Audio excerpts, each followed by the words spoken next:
Mateus capítulo 24, Jesus pregou este sermão, foi o seu último sermão profético, que fala do princípio das dores, 2 dias antes de ser preso e crucificado. E ele o pregou em particular, conforme a narrativa. Mateus capítulo 24 diz assim: Ora, Jesus, tendo saído do templo, ia se retirando, quando se aproximaram deles os seus discípulos para lhe mostrarem os edifícios do templo. Mas ele lhes disse: Não vede tudo isto? Em verdade vos digo que não se deixará aqui pedra sobre pedra que não seja derribada. E estando ele sentado no Monte das Oliveiras, chegaram-se a ele os seus discípulos em particular, dizendo: Declara-nos quando serão estas coisas e que sinal haverá da tua vinda e do fim do mundo. Respondeu-lhes Jesus: Acautelai-vos, que ninguém vos engane. Porque muitos virão em meu nome dizendo: Eu sou o Cristo, e a muitos enganarão. E ouvireis falar de guerras e rumores de guerras. Olhai, não vos perturbeis, porque forçoso é que assim aconteça, mas ainda não é o fim. Porquanto se levantará nação contra nação, e reino contra reino, e haverá fomes e terremotos em vários lugares. Mas todas estas coisas são o princípio das dores. Então sereis entregues à tortura, e vos matarão, e sereis odiados de todas as nações por causa do meu nome. Nesse tempo muitos hão de se escandalizar e trair-se uns aos outros, e mutuamente se odiarão. Igualmente hão de surgir muitos falsos profetas e enganarão a muitos. E por se multiplicar a iniquidade, o amor de muitos esfriará. Mas quem perseverar até o fim, este será salvo. E este evangelho do reino será pregado no mundo inteiro, em testemunho a todas as nações, e então virá o fim. Agora versículo 32 em diante. Aprendei, pois, da figueira a sua parábola. Quando já o seu ramo se torna tenro e brota folhas, sabeis que está próximo o verão. Igualmente, quando virdes todas estas coisas, sabeis que ele está próximo, mesmo às portas. Em verdade vos digo que não passará esta geração sem que todas estas coisas se cumpram. Passará o céu e a terra, mas as minhas palavras jamais passarão. Daquele dia e hora, porém, ninguém sabe, nem os anjos do céu, nem o Filho, senão só o Pai. Pois como foi nos dias de Noé, assim será também a vinda do Filho do Homem. Porquanto assim como nos dias anteriores ao dilúvio, comiam, bebiam, casavam-se e davam-se em casamento, até o dia em que Noé entrou na arca e não o perceberam, até que veio o dilúvio e os levou a todos. Assim será também a vinda do Filho do Homem. Então, estando 2 homens no campo, será levado um e deixado o outro. Estando 2 mulheres a trabalhar no moinho, será levada uma e deixada a outra. Vigiai, pois, porque não sabeis em que dia vem o vosso Senhor. Sabei, porém, isto: se o dono da casa soubesse a que vigília da noite haveria de vir o ladrão, vigiaria e não deixaria minar a sua casa. Por isso ficai também vós apercebidos, porque numa hora em que não penseis, virá o Filho do Homem. Que Deus abençoe esta escritura ao teu espírito. Pai, obrigado por esta porção da tua palavra. Obrigado, Senhor Jesus, por este sermão, por estas revelações. Instrui-nos agora, Senhor, através do teu Santo Espírito, em toda a verdade. Guia-nos, ó Pai, pelo teu bom Espírito neste estudo, e dá-nos a revelação das coisas que em breves hão de acontecer. Ó Deus, prepara a tua igreja, prepara os que estarão ouvindo também, Senhor, através destas fitas, que o temor do Senhor, que é o princípio de toda sabedoria, ó Pai, venha permear os nossos corações. Trabalhe agora, Senhor, dá-nos a unção para esta hora. Repreendemos em o nome de Jesus toda e qualquer tentativa de levar a palavra, de furtar a palavra, de retirar a palavra agora em nome de Jesus. Caiam todos os teus inimigos, ó Pai. Conforme diz a tua palavra, levanta-te, Senhor, e dissipados sejam os teus inimigos, e fujam de diante da tua presença aqueles que te odeiam. Assim nós oramos em o nome de Jesus. Amém, Senhor. Sentai-vos, irmãos. Irmãos queridos, nós estamos falando sobre a segunda vinda de Cristo, e dentro deste tema maior, que é a segunda vinda de Cristo, nós começamos na última ministração a falar sobre os sinais que vão anteceder esta segunda vinda. Jesus disse que ocorreriam vários sinais e que estes sinais seriam para nós um motivo de gozo e de alegria, porque quando essas coisas começassem a acontecer, ele estaria às portas, ele estaria pronto para retornar. Essas coisas que Jesus disse: quando virdes todas estas coisas, sabei que ele está próximo, mesmo às portas, diz o versículo 33. E nós estamos examinando esses sinais. Já falamos sobre os falsos cristos, falamos sobre guerras e rumores de guerras, e falamos também sobre nação contra nação. E queremos dar continuidade nessa ministração nesta noite. E eu gostaria que você atentasse agora para o versículo 7, quando Jesus disse ali: porquanto se levantará nação contra nação e reino contra reino. Nós já falamos sobre isso. E haverá fomes em vários lugares. O versículo 7, Jesus afirma que fome será um dos sinais. Fomes, ele usa no plural, em vários lugares, será um sinal, ou um dos sinais, da iminente volta de nosso Senhor Jesus Cristo. Irmãos, sempre houve fome. Aqui e acolá, em vários lugares, sempre as pessoas tiveram aqui e acolá fome. Mas a fome vem aumentando nestes últimos anos, ela vem aumentando de uma maneira espantosa na face da terra. A revista Veja, em 1990, ela publicou uma matéria de capa a respeito deste problema.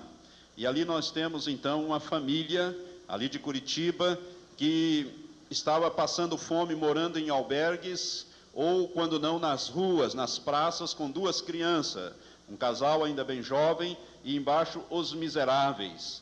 E nunca houve tanta gente morando, na rua, sem lugar para morar, passando fome e passando necessidade. Esta matéria de capa nos trazia dados nesta época, em 90, dados assustadores, quando um percentual de 25% da população do Brasil estava abaixo da linha de pobreza. A irmã pode desligar, obrigado. Ou seja, ganhava menos de um salário mínimo por mês. Não tinha condição para se sustentar e tinham que morar nas ruas, debaixo de pontes, debaixo de viadutos. E morar hoje em favela, irmãos, é um privilégio. Eu, quando estive em São Paulo agora semana passada, ainda estive observando, nós andamos por lá, e aqueles viadutos, São Paulo tem muitos viadutos, e as pessoas morando debaixo dos viadutos, ali fazendo os seus casebres ali de papelão, de compensados, aquelas casas, aqueles casebres, aquelas coisas que um simples vento pode arrancar tudo, e as pessoas às vezes enrostidas debaixo daqueles viadutos, nem com papelão para se proteger, estão ali com crianças morando na rua, outros morando nas praças. Eu fiquei na Praça do Aroche, num hotel ali, e me lembro que no domingo pela manhã levantamos bem cedo para ir à escola bíblica ministrar essa semana passada, e quando fui tomar café observei ali na praça algumas pessoas dormindo nas ruas, nos bancos e nas gramas. Ali no centro de São Paulo, a cidade mais rica deste país, tem ali as pessoas passando fome e necessidade.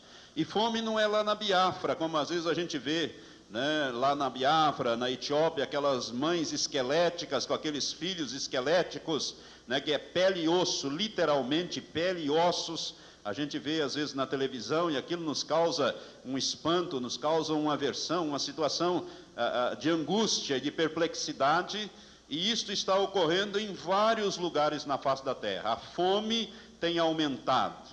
Basta você observar que durante o dia passam crianças pedindo na porta da sua casa. Eu creio que todos nós temos essa experiência aqui. E se sairmos aí pelos bairros, pelos lugares mais distantes, você vai ver a fome e a miséria que está campeando na nossa cidade e em todo este país e em toda a terra é uma realidade.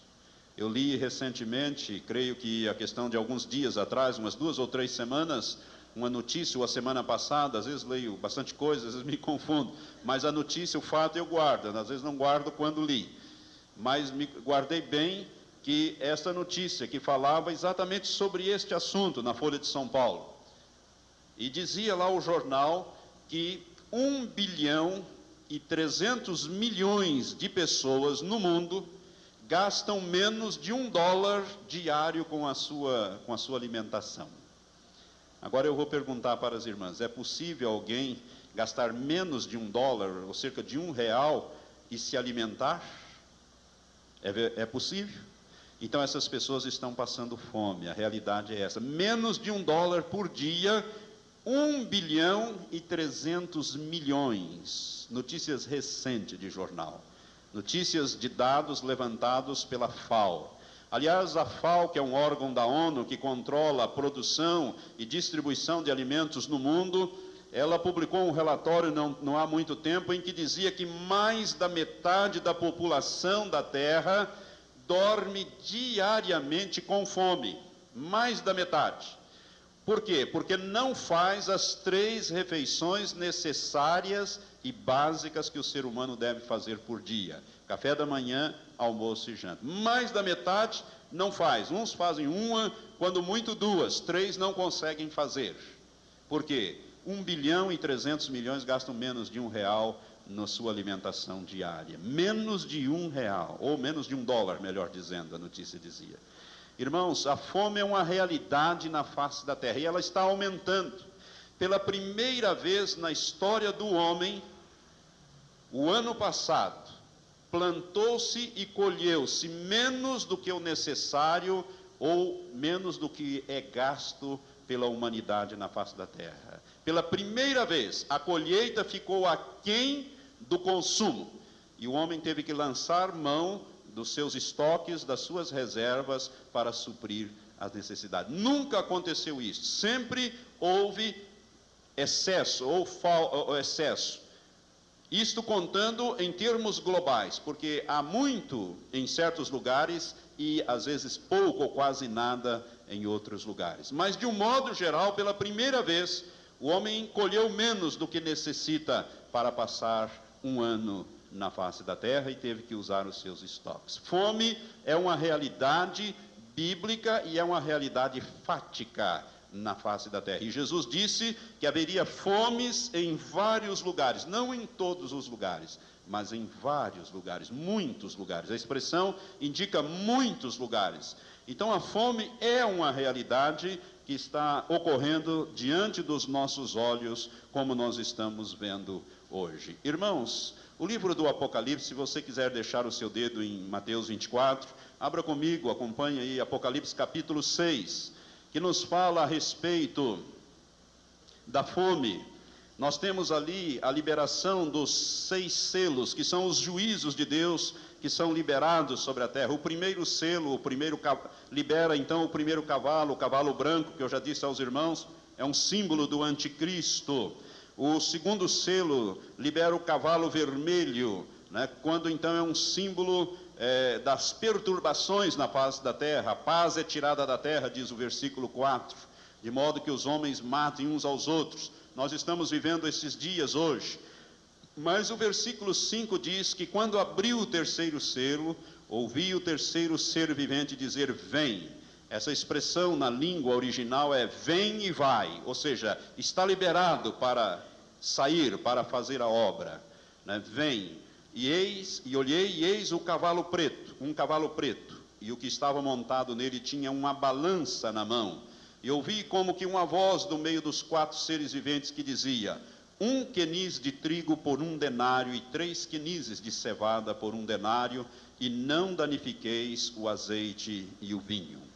Eu quero explicar isto aqui. Aqui o cavalo preto é um símbolo da fome. E há uma balança para medir o alimento, porque o alimento vai se tornar muito escasso na face da terra. 1 queniz é uma medida antiga de cerca de 450 gramas. Menos de meio quilo de trigo por 1 denário. 1 denário representa o dia de um trabalhador, o ganho de um trabalhador por um dia de trabalho. Vamos dizer R$5, R$10, seria o dinheiro que seria gasto para comprar meio quilo de trigo. Nem meio quilo de trigo, 450 gramas de trigo, ou 3 medidas, ou 3 quenizes, cerca de 1,5 kg mais ou menos, 1,3 kg ou 1,5 kg, de cevada. Cevada aqui é um alimento dado aos animais, são os animais que comem a cevada. É usado para alimento, ou das pessoas muito pobres também, que pode usar a cevada, ou usam a cevada como alimento. Mas o trigo, que é um alimento nobre para fazer o pão, que nos sustenta, aqui é dado de uma forma muito escassa. Então a fome aqui é liberada, esse cavalo preto vai trazer fome sobre a face da terra. E nós estamos vendo essas coisas acontecer, irmãos. Hoje, para se colher alguma coisa, você tem que plantar, você tem que jogar ali toneladas e toneladas de pesticidas, fungicidas, começa pela semente, a semente tem que ser tratada, já colocam veneno para matar as pragas, e aí a planta não consegue fazer a fotossíntese, assimila parte daquele veneno que vai para o fruto nós esmagamos, comemos, ficamos cancerosos, nós não. Mas de um modo geral o povo fica canceroso, por quê? Porque está comendo coisas que não deveria comer. A planta não existe, ela não tem a defesa completa contra as toneladas e toneladas de pesticida que se joga em cima de uma soja, de milho e de outros tipos de alimentos básicos que a humanidade consome. Por isso tanta enfermidade, tanto câncer de tudo, que atinge crianças, às vezes até recém-nascidos. Há pessoas idosas, coisas que não se via antigamente. Por quê? Porque nós vivemos num mundo pesteado, num mundo totalmente empesteado com essas coisas. E temos que colher, e para colher, na necessidade do povo, a pessoa tem que usar estas coisas. De sorte que a fome está se tornando uma realidade na face da terra. A cada dia que passa, estamos vendo estas coisas acontecer. Mas veja bem, o versículo 6 diz: e não danifiqueis o azeite e o vinho. Presta bem atenção aqui, irmãos. O azeite e o vinho aqui são símbolos, assim como também o cavalo é simbólico, né? Então, aqui nós temos o símbolo do azeite e o símbolo do vinho. Sabemos que o azeite é um símbolo do Espírito Santo, e o vinho simboliza o sangue de Cristo. Não danifiqueis. O que significa isso? Deus dará proteção àqueles que fizeram aliança com Ele no sangue de Jesus e que foram gerados de novo pelo Espírito Santo, que tem o Espírito Santo em suas vidas. Não danifiqueis, não toqueis nesses que têm, ou seja, que estão selados com o Espírito Santo no sangue de Jesus. É isto que este símbolo significa.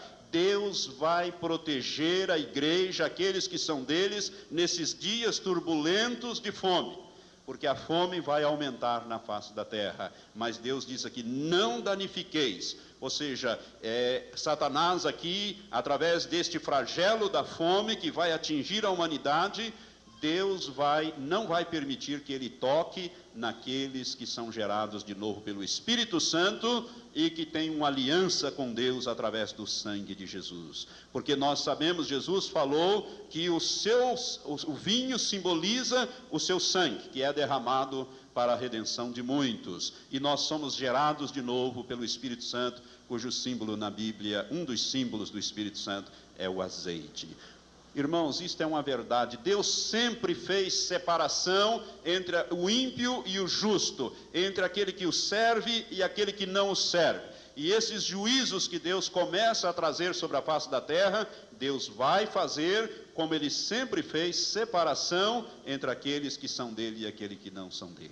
O salmista diz: fui moço e agora sou velho. Os irmãos conhecem esse salmo?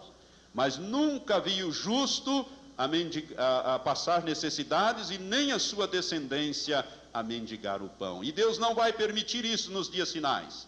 Ele vai fazer diferença, como Ele sempre fez. Se você quer conhecer esse texto, volte um pouquinho de Mateus, ali no último livro do Velho Testamento, no livro de Malaquias, no livro do profeta Malaquias, aí quase na divisão entre o Velho e o Novo Testamento, no capítulo 3, a partir do versículo 16, Deus diz assim, a Escritura diz assim: então aqueles que temiam ao Senhor falaram uns aos outros, e o Senhor atentou e ouviu, e um memorial foi escrito diante dele para os que temiam ao Senhor e para os que se lembravam do seu nome. e eles serão meus, e dos dias que antecedem a grande tribulação. Poupá-los-ei, como um homem poupa seu filho que o serve. Então vereis outra vez a diferença entre o justo e o ímpio, entre o que serve a Deus e o que não o serve. Pois eis que aquele dia vem ardendo como fornalha, todos os soberbos e todos os que cometem impiedade serão como restolho, e o dia que está para vir os abrasará, diz o Senhor dos Exércitos, de sorte que não se lhe deixará nem raiz, nem ramos. Mas para vós, os que temeis o meu nome, nascerá o sol da justiça, trazendo curas nas suas asas, e vós saireis e saltareis como bezerros na estribaria, e pisareis os ímpios, porque se farão cinzas debaixo das plantas dos vossos pés naquele dia que preparei, diz o versículo 18 do capítulo 3. Outra vez, a diferença entre o justo e o ímpio, entre o que serve a Deus e o que não serve. O justo é aquele que foi justificado pelo sangue de Cristo, e o ímpio é aquele que ainda não foi justificado, que resiste à ação de Deus e que está no reino de Satanás e não no reino de Deus, que está debaixo do tacão do diabo e não no reino de Deus. Irmãos, Deus sempre fez diferença e Ele fará. Por isso que esta escritura profética de Apocalipse capítulo 6 diz: não danifiqueis o azeite e o vinho, não toqueis no azeite e no vinho, naqueles que têm o símbolo do Espírito Santo, que estão selados por Deus, porque Deus sempre fez a diferença e Ele não vai permitir que o justo mendigue o pão ou passe necessidade, como Ele nunca permitiu, Ele não fará isto. Amém? Agora você pertence ao Senhor, você é justo, você já foi justificado.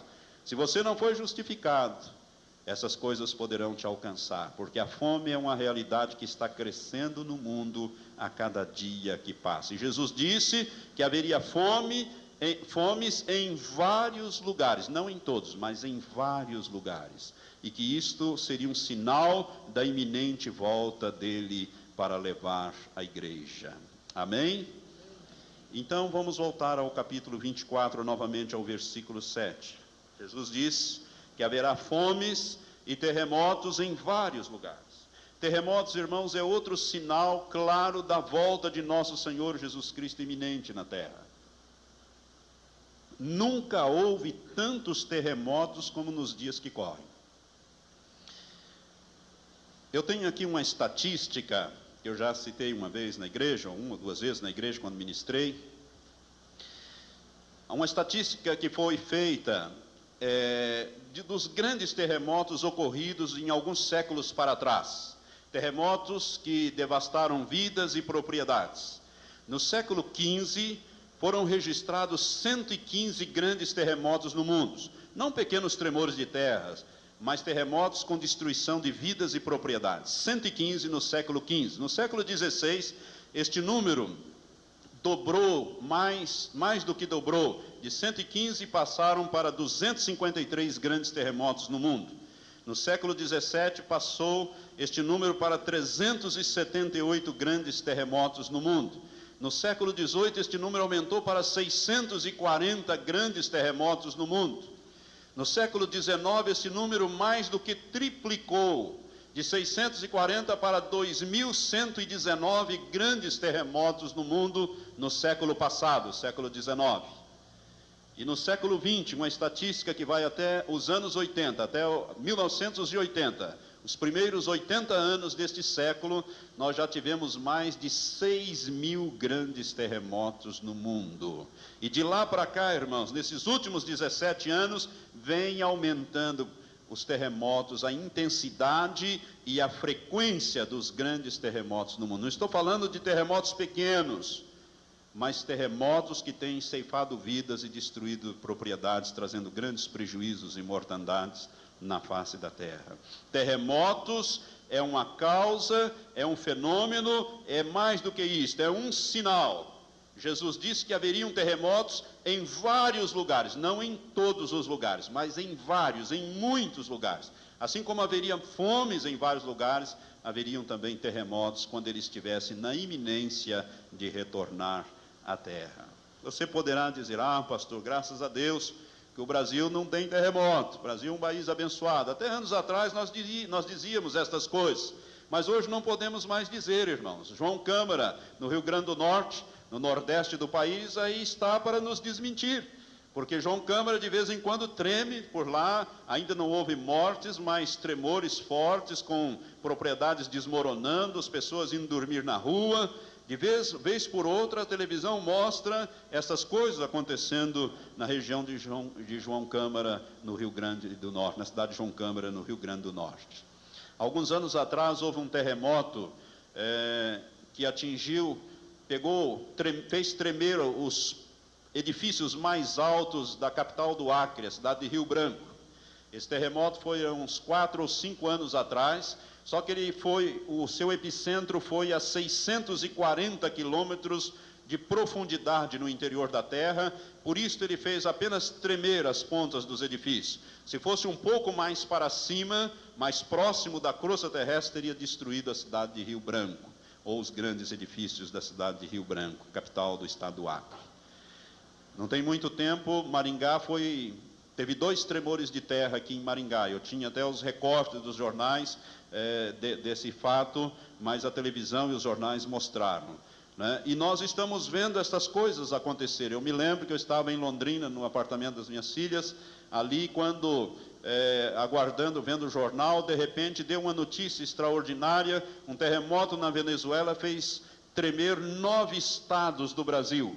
E o Paraná e Londrina, a cidade de Londrina, e aqui o Umuarama, várias pessoas se lembram disso. Eu me lembro que o Brasil estava para jogar ali na Copa América e estava se aguardando, de repente entrou uma notícia especial ali, um repórter urgente, dizendo então que várias pessoas tinham saído dos prédios em São Paulo e em outras cidades. Por quê? Porque os lustres começaram a tremer. Eu me lembro, eu estava sentado num sofá, lendo um jornal, alguma coisa assim, aguardando, e de repente eu senti como se eu fosse tremendo para fora do sofá, como se eu fosse saindo para fora do sofá. Eu estranhei, parei, olhei, mas o que está acontecendo? A Elizabeth estava na cozinha fazendo alguma comida ali. Eu me lembro que ela depois me disse que o alho estava em cima da mesa, caiu no chão, as cabecinhas de alho que foram deslocadas para o chão. No dia seguinte, conversando com pessoas ali, na banca de jornais e tudo, alguns me disseram: a cama tremeu, chegou a sair do lugar, o lustre também, etc. Houve assim uma espécie de uma apreensão em todo o Brasil, pelo menos em 9 estados do Brasil, né, foi sentido esse terremoto. Irmãos, terremotos é uma realidade. Nós estamos vendo isto toda semana.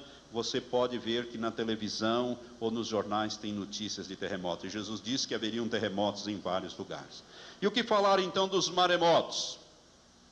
Maremotos são terremotos no mar, aí que faz com que a água entre e depois ela volte e forme aquelas grandes ondas que se dirigem para as praias, para as regiões de praias, e ali devastam cidades, às vezes aldeias, e que tem matado gente. Por exemplo, na Baía de Bangladesh, nas Filipinas, esses maremotos têm açoitado ali com centenas e centenas de vidas, de pessoas, de animais. Tem sido uma tragédia. De vez em quando a televisão mostra ali nessa região de Bangladesh e também nas Filipinas. E o que falar dos furacões? Os furacões ultimamente têm acontecido bastante também. Furacões no Caribe, né, na região do Caribe, tem açoitado, destruído cidades, às vezes, né, e até dão nomes de mulheres nesses furacões que passam e devastam, né? Grandes furacões têm açoitado em vários lugares. Estados Unidos tem, no meio oeste americano e também na região da Flórida, no sul dos Estados Unidos, tem sido açoitado também por furacões. Em 1988, em setembro, passou um furacão nos Estados Unidos, numa região dos Estados Unidos chamado Gilbert. Esse furacão com ventos de 280 quilômetros horários. Irmãos, nós temos visto ultimamente aqui, até em Umuarama essa semana passou um pé de vento aqui, né, que é o princípio de um furacão, de um tornado, um negócio mais ou menos parecido assim. E aqui então, no Paraná, em outros lugares, Rio Grande do Sul, tivemos aí com propriedades destruídas e até pessoas morrendo. Essas coisas estão acontecendo por causa do chamado fenômeno El Niño, né, que tem aquecido o Pacífico ali nas costas do Chile até 5 graus. O sol tem aquecido por causa do buraco do ozônio, que eu vou falar daqui mais um pouquinho. Essas coisas têm mudado o clima na face da terra, né? O verão já não é mais verão, às vezes é inverno, o inverno já não é mais inverno, é verão, e parece que a gente não está mais tendo controle, ou as coisas estão ficando totalmente descontroladas na face da terra. A Bíblia fala que a natureza está sofrendo com dores do parto, aguardando a redenção dos filhos de Deus, e a redenção dos filhos de Deus é o arrebatamento, é a ressurreição daqueles que morreram em Cristo, e a transformação daqueles que serão levados, conforme o capítulo 8 nos fala de Romanos estas coisas. Então, maremotos, furacões, e o que falar dos vulcões? Nunca houve tanto vulcão em atividade na face da terra. Os cientistas andam muito preocupados com esses fenômenos naturais, fenômenos que não têm uma explicação. De repente, vulcões que estão lá há séculos e séculos, como o Pinatubo. Pinatubo é um vulcão que estava há 600 anos adormecido.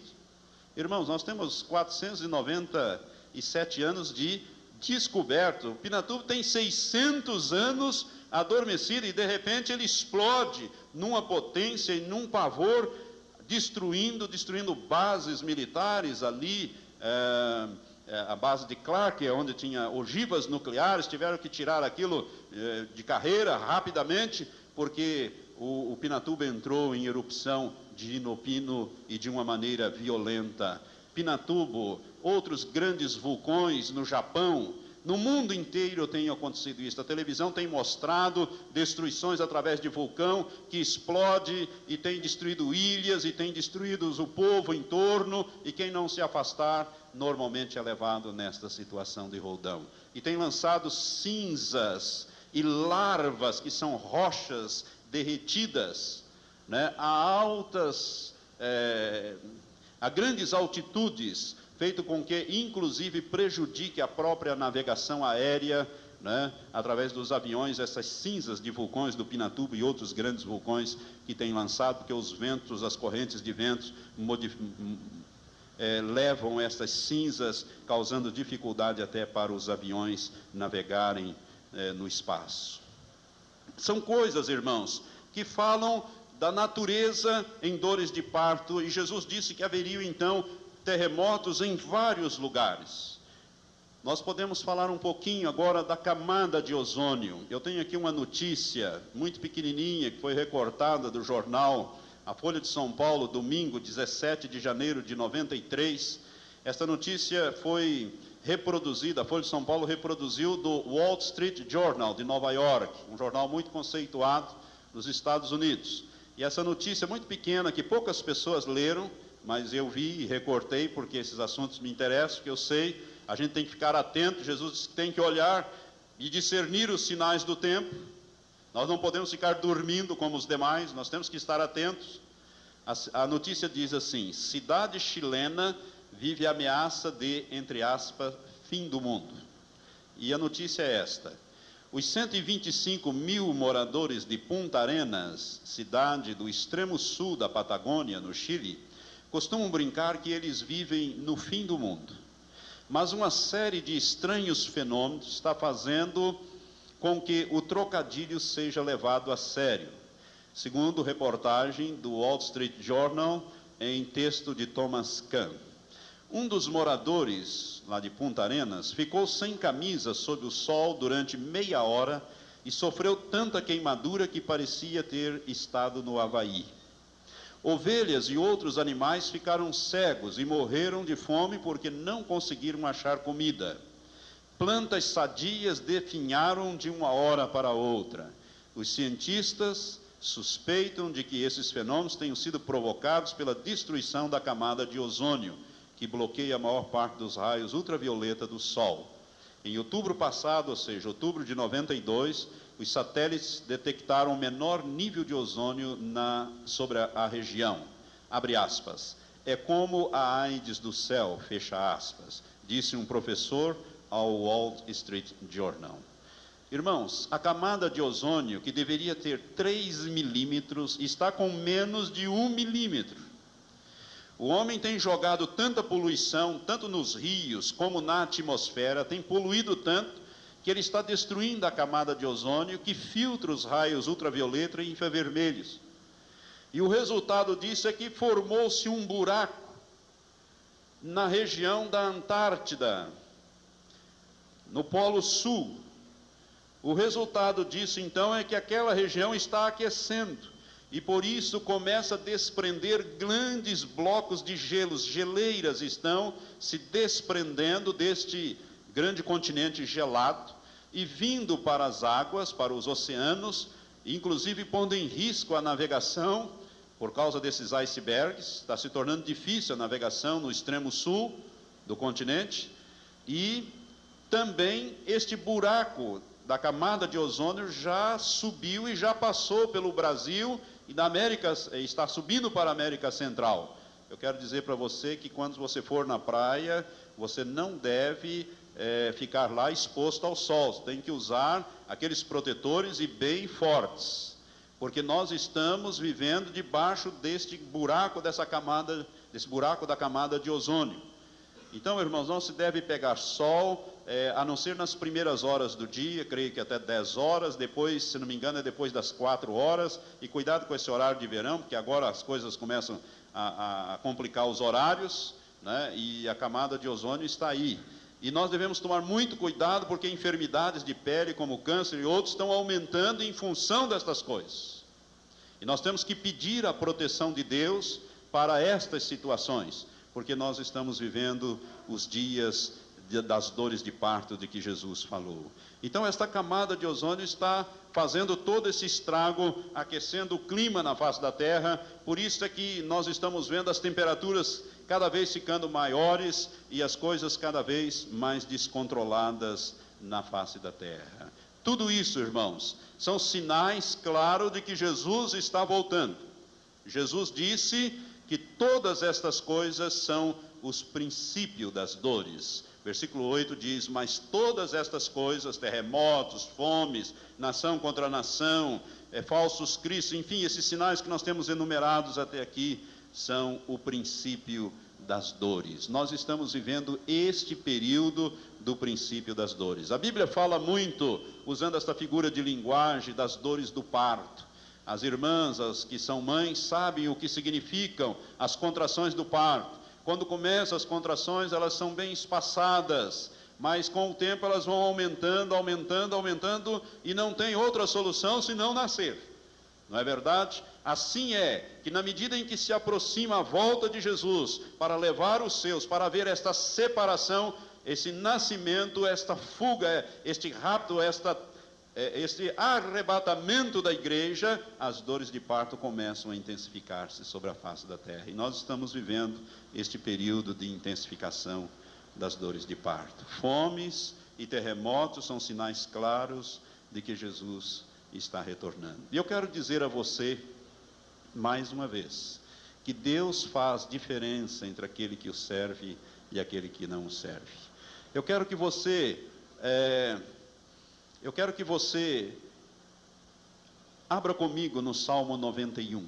O Salmo 91, deixa o dedo marcando aí, o Mateus 24. Mas vamos ler ali no Salmo 91 para você entender bem o que esta palavra nos diz. O Salmo 91, irmãos, não é para ser aberto como muitas pessoas. Abra a Bíblia lá no Salmo 90 ou 91. O Salmo 91 diz: aquele que habita no esconderijo do Altíssimo, à sombra do Todo-Poderoso descansará. Direi do Senhor, Ele é o meu refúgio, é a minha fortaleza, o meu Deus em quem confio. Porque Ele te livra do laço do passarinheiro e da peste perniciosa. Ele te cobre com as suas penas e debaixo das tuas asas encontra refúgio. A sua verdade é escudo e broquel. Broquel é aquele escudo grande, aquele escudo que cobre todo o corpo até embaixo. Versículo 5 diz: não temerás os terrores da noite, nem a seta que voe de dia, nem a peste que anda na escuridão, nem a mortandade que assole ao meio-dia. E a partir do versículo 7, eu quero que você decore o Salmo 91, deixe que ela ser uma realidade na sua vida. O versículo 7 diz: 1000 poderão cair ao teu lado e 10.000 à tua direita, mas tu não serás atingido. Aqui estão os terremotos, irmãos. Nós vamos ver terremotos de 1.000, 10.000 pessoas morrendo e nós não sermos atingidos, não é? Somente com os teus olhos contemplarás e verás a recompensa dos ímpios, porque Deus faz diferença entre o que o serve e aquele que não serve, entre o ímpio e o justo. Deus sempre fez e Ele sempre fará. Eu quero chamar a sua atenção para aqueles estudos que nós demos lá no início da Bíblia, no domingo de manhã, quando nós falamos das 10 pragas. Creio que todos nós conhecemos quando Deus foi tirar o povo do Egito, com mão forte e braço estendido através de Moisés e Arão. Deus operou ali sinais e prodígios maravilhosos, mandando aquelas 10 pragas sobre o Egito. E se você observar, a primeira e a segunda praga atingiram não só os egípcios, mas também os filhos de Israel. Mas a partir da terceira praga, Deus fez separação entre o Egito, que é o símbolo do mundo, dos ímpios, e a terra de Gósen, onde habitavam o seu povo, os filhos de Israel. A partir dali, da terceira praga, Deus não permitiu mais que as pragas atingissem o seu povo. Era separado. Todas as demais pragas foram atingindo os egípcios e foram devastando o Egito, mas a terra de Gósen, onde habitava o filho de Israel, ficava livre e isenta dessas pragas. Por quê? Porque Deus faz diferença entre aquele que o serve e aquele que não serve, entre o ímpio e o justo, entre aquele que tem uma aliança com ele através de Jesus Cristo, do sangue de Jesus Cristo, e aquele que não tem esta aliança. Irmãos, nós vivemos nesse tempo difícil. Eu falei dos alimentos pesteados, dos alimentos contaminados por venenos, e eu quero dar aqui uma orientação. A Bíblia diz que nós devemos orar pelos alimentos, porque mediante a oração eles são santificados. E eu quero dar o texto, mas deixa o seu dedo ainda marcando o Salmo, que eu ainda vou voltar ali. No texto de 1 Timóteo, na carta a 1 Timóteo, no capítulo 4, nós encontramos no versículos 4 e 5 esta escritura que diz assim: pois todas as coisas criadas por Deus são boas, e nada deve ser rejeitado se é recebido com ações de graças. E os versículos anteriores falam de alimentos. E o versículo 5 diz: porque pela palavra de Deus e pela oração são santificados. Então aqui uma chave para você, meu irmão: não coma nada, não beba nada, sem antes orar, agradecendo a Deus aquele alimento e pedindo que Deus purifique e santifique, para que essas coisas não venham nos atingir, para que esses venenos, estas coisas, porque nós temos a promessa diz que se bebermos alguma coisa, algum veneno, alguma coisa, não nos fará mal. Estes sinais acompanharão aqueles que creem. Em meu nome expulsarão demônios, falarão novas línguas. Se beberem alguma coisa mortífera, não nos fará mal. Se comer ou se bebermos alguma coisa contaminada, uma vez que nós orarmos e pedirmos que Deus purifique e santifique, com fé, Ele fará isto. Eu, irmãos, não como nada sem orar e pedir que Deus purifique e santifique. E quando alguém vai orar e não pede, eu já, Senhor, purifica e santifica para nós, porque eu não sei se todos oram assim, mas eu quero te ensinar: não coma e não beba nada nas suas orações de ações de graças dos alimentos, sem antes pedir que Deus purifique e santifique aquele alimento e aquela bebida para você usar. Amém? Agora, Deus faz diferença. Olha o Salmo 91 novamente. Diz assim: somente com os teus olhos contemplarás e verás a recompensa dos ímpios. Porquanto fizeste do Senhor o teu refúgio e do Altíssimo a tua habitação, nenhum mal te sucederá, nem praga alguma chegará à tua tenda. Irmãos, Deus tem falado a homens fiéis ultimamente que nós, os seus filhos, devemos decorar este salmo, devemos mais do que decorar, viver este salmo. Ele tem que ser uma realidade para nós, não é um amuleto, não é alguma coisa, não é uma poesia, é algo real e concreto nesses dias finais. Porque nenhum mal te sucederá, diz o versículo 10, nem praga alguma chegará à tua tenda. Por quê? Versículo 11 responde: porque aos seus anjos dará ordem a teu respeito, para te guardarem em todos os teus caminhos. Eles te sustentarão nas tuas mãos, para que não tropeces em alguma pedra. Pisarás ao leão e à áspide, que são símbolos de demônios. Calcarás aos pés o filho do leão e a serpente. Pois que tanto me amou, uma outra versão diz: porque tão encarecidamente me amou, eu o livrarei. Pô-lo-ei num alto retiro, porque ele conhece o meu nome. Quando ele me invocar, eu lhe responderei. Estarei com ele na angústia, livrá-lo-ei e o honrarei. E com longuras de dias fartá-lo-ei e lhe mostrarei a minha salvação. Amém? Por isso é que Jesus disse que quando nós víssemos as fomes, os terremotos, essa confusão toda, ao invés de nós ficarmos apavorados, o que ele disse que nós devíamos fazer? Exultai e alegrai, porque a vossa redenção se aproxima. Por quê? Porque ele nos dá a proteção nessa situação. Amém? Mas se você tiver uma aliança com Deus através do sangue de Jesus, senão você não terá esta proteção.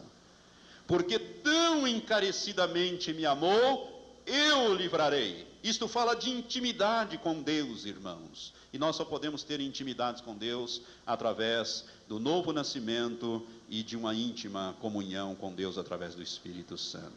Pô-lo-ei num alto retiro, porque ele conhece o meu nome. Quando ele me invocar, eu lhe responderei. Estarei com ele na angústia, livrá-lo-ei e lhe mostrarei a minha salvação. Esta é uma promessa gloriosa, porque nosso Deus, ele provê todas as coisas. É por isso que o Salmo 46, já que você está ali nos Salmos, vamos no Salmo 46. Muitas pessoas pensam que o Salmo 46 é poético. Eu considero essa linguagem não poética, mas uma linguagem profética. O Salmo 46 diz assim: Deus é o nosso refúgio e fortaleza, socorro bem presente na angústia, pois que não temeremos, ainda que a terra se mude, e ainda que os montes se projetem para o meio dos mares. Eu quero dizer para você que essas coisas vão acontecer na grande tribulação. Eu vou falar disso mais tarde. Ainda que as águas rujam e espumem, ainda que os montes se abalem pela sua braveza, há um rio cujas correntes alegram a cidade de Deus, o lugar santo das moradas do Altíssimo. Deus está no meio dela e não será abalada. Deus a ajudará desde o romper da alva. Bramam nações, reinos se abalam. Ele levanta a sua voz e a terra se derrete. O Senhor dos exércitos está conosco. Deus de Jacó é o nosso refúgio. Vinde, contemplemos as obras do Senhor, as desolações que Ele tem feito na terra. Ele faz cessar as guerras até os confins da terra. Quebra o arco e corta a lança, queima os carros no fogo. Aquietai-vos e sabei que eu sou Deus. Sou exaltado entre as nações, sou exaltado na terra. O Senhor dos exércitos está conosco. O Deus de Jacó é o nosso refúgio. Irmãos, isso aqui vai desse período das dores de parto até o final da grande tribulação, a batalha do Armagedon, estão descritas aqui. As nações se levantam, bramam, mas Deus põe fim nesta coisaiada toda. O Senhor Deus é o nosso refúgio. O mar vai se agitar, as coisas vão ficar difíceis, mas aquele que confia no Senhor, ele nunca será abalado. Amém? Nós temos, irmãos, a proteção do nosso Deus, porque Deus sempre fez diferença entre aquele que o serve e aquele que não serve, entre o ímpio e o justo aquele que foi justificado pelo sangue de Jesus. Essas coisas estão se aproximando, nós já estamos vivendo estas coisas, os terremotos, os maremotos, os furacões, os vulcões, os vendavais, os pé de vento, como nós costumamos chamar por aqui, estas coisas. E quando você ver essas coisas virem sobre o Moarama, eu quero que você faça uma coisa comigo, porque eu, quando vejo essas coisas, eu me levanto e começo a repreender essas coisas e ordenar que elas sejam mandadas para as alturas, lá para cima, que passe esse vento lá para cima. Um dia desse, não sei se você viu, veio uma tempestade, o céu ficou escuro e eu comecei a orar, e Senhor, comecei a clamar a Deus e a repreender e a ordenar que aquilo subisse, e aquilo passou por cima de nós. Não sei se você se lembra disso. Há pouco tempo atrás houve um dia aí que virou noite de tarde, né? E é assim que nós temos que fazer, irmãos, assim que nós temos que ordenar e determinar que essas coisas sejam levadas para as estratosferas lá em cima, que Deus tenha misericórdia dos aviões e dos pilotos, mude de rumo, de rota, porque eles podem fazer isso, mas que esses ventos fiquem para lá, porque se eles descerem, eles causarão grandes estragos na face da terra, porque ao Senhor Deus pertence os escudos da terra. Aleluia.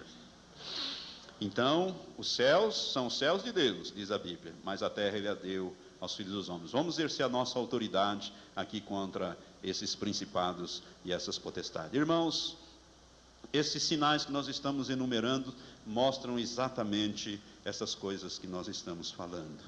E a Bíblia fala então desses grandes sinais que marcariam a segunda vinda de nosso Senhor Jesus Cristo, conforme nós estamos examinando aqui em Mateus capítulo 24, né? Esses sinais de terremotos, fomes em vários lugares na face da terra.